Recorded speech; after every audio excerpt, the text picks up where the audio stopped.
We are living at the edge of terror. War on the north, east, west, south, all over the world. Tragedies like earthquakes, fire hazards, hurricane, tornado, tsunami, poverty or drought, tribal clashes, not forgetting the bombings that have caused so much pain and destruction throughout the world. How prepared are we? Many lives have been lost, and many have survived with their lives changed forever. Listen to their innocent cry.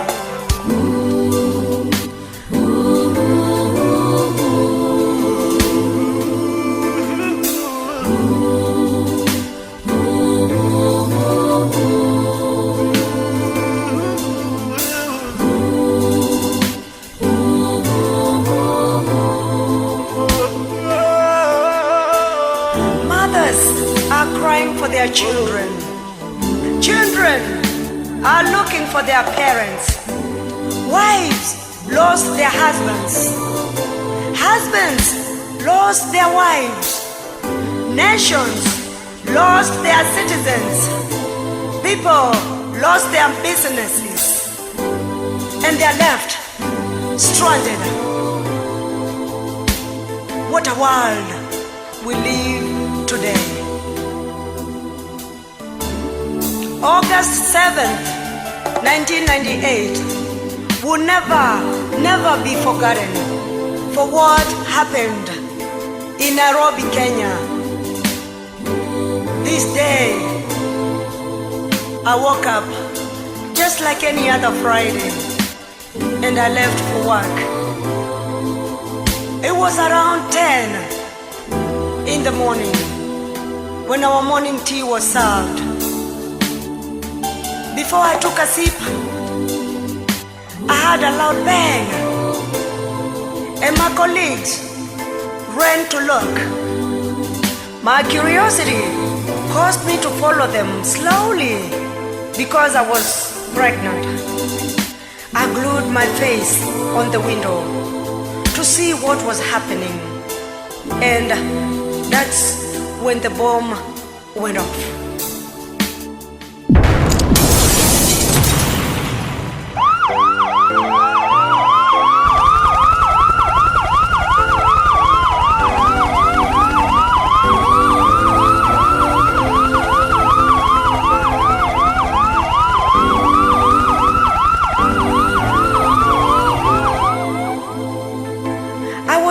Over my desk to the floor. I sustained deep cuts on my head, face, hands, abdomen, and on my thighs. The building was shaking. I said my last prayer, and I laid there, waiting for my death. I took my blouse off to cover the eye that was bleeding. Later, my colleague pulled me towards the hallway.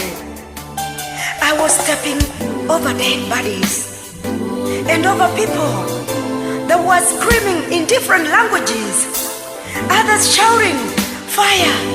Fire!" while throwing themselves out through the broken windows. I held the stairway rail and made my way out of the building. I got into a matatu that broke on the way.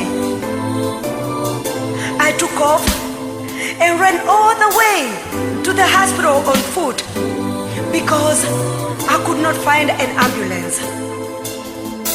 When I got to the Nairobi hospital, it was so full that they were directing people to other hospitals. I pushed my way into the hospital only to regret on the scenarios that I found. I saw people that were dying others bleeding so much, others saying their last prayers. I saw people without eyes, without ears, without hands, even others without legs. I was so touched that I started helping. Later, I was laid on a bed to share with somebody who was already dead, for there were no more beds. I was stitched without anesthesia, and even worse, without gloves, because they had run out of supply. It was so painful. It was so painful. I lay there, not knowing what to do. As Ken determined that I had a blood clot on the uterus, I cried so much. I spent the most difficult time before I gave birth to my son after 2 months on October 7th. Thank you, Lord. Thank you. My life changed from then to what I am now. I had to restart all over again. Lucky Wavai, my son, is a living testimony, and here he is.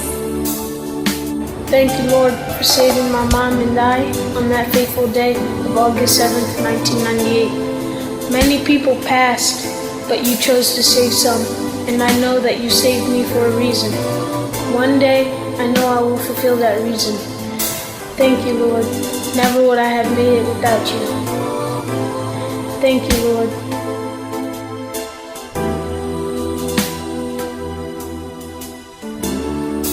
My name is Douglas Sidialo. On the bright Friday morning was just another day in the city. I was driving to work in a very heavy traffic snarl-up, and as I was waiting at the stoplight, I saw a truck that took a turn and went towards the American Embassy gate. Suddenly, I saw a commotion between the occupants of the truck and the security personnel from the embassy. Then I heard some gunshots, which I understand were hand grenades being thrown at the embassy.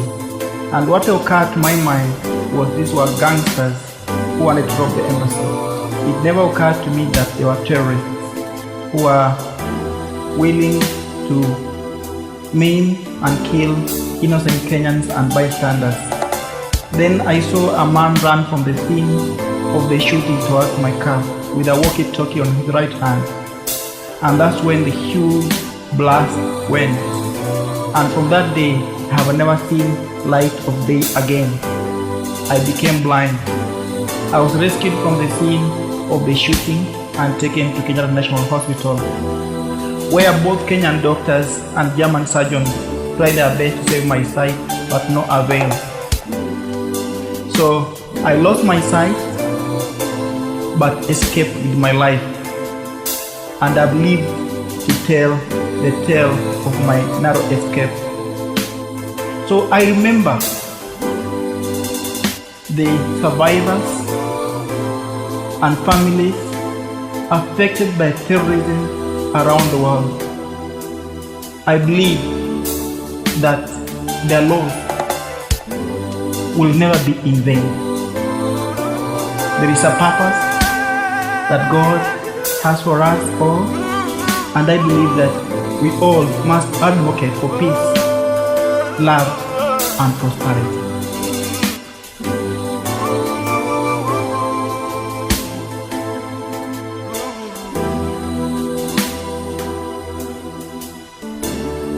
My name's Constance Mutinda. I'm a widow. I'm a mother of 5. My husband was killed on 7th August during the bombing of the American embassy. he was working with Ufundi Sacco. On that material day, he was on leave for 2 months, and on that day, he went to work to check on some bills. Then my neighbor came and asked me whether I have heard there was a blast at town. I said no. Then she told me Cooperative House was bombed. We went to town. On reaching Church House, I found that everything was on fire. Even you couldn't move. Then we went back home. On reaching home, we found so many people, church members, relatives, neighbors. Then when we reached there, they said they have to go and look for him. They went out, they looked for him the whole night. Then they came at around midnight. They said they haven't found him in any hospital. Then they said that they have to meet there the following day at 6. They went to all hospitals, but they didn't find him. At last, our pastor suggested that they went to check at the mortuary. Then they went to City Mortuary, where they found him dead. From that time up to now, I've been struggling to bring up my 5 kids.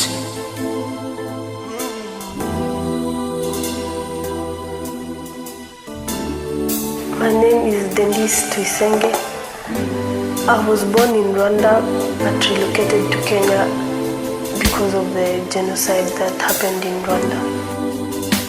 During the August 7, 1998, my father was going to work, just like any normal day.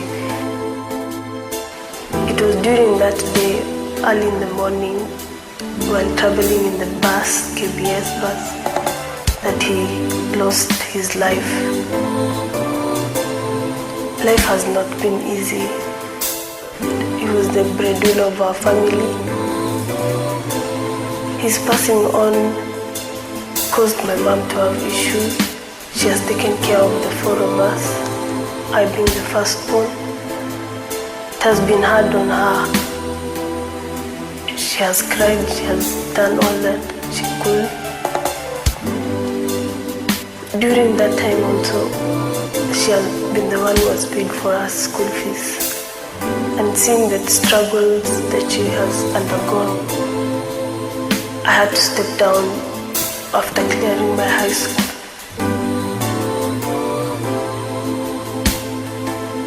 That way she could afford at least to take care of my younger siblings, the 3 that were remaining. I'm sure if Dad was alive, everything could have been different. At least he could have taken a role and Mom could have taken the other. For me, it's hard seeing other 21-year-olds going to school and I'm not able to do that. I'm hopeful that one day I'll get to go to school, and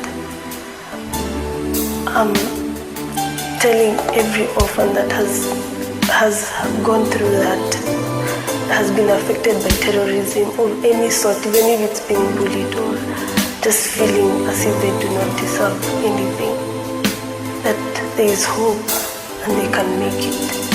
No matter how long it takes, their dreams will be realized, just as I'm hopeful to get mine realized.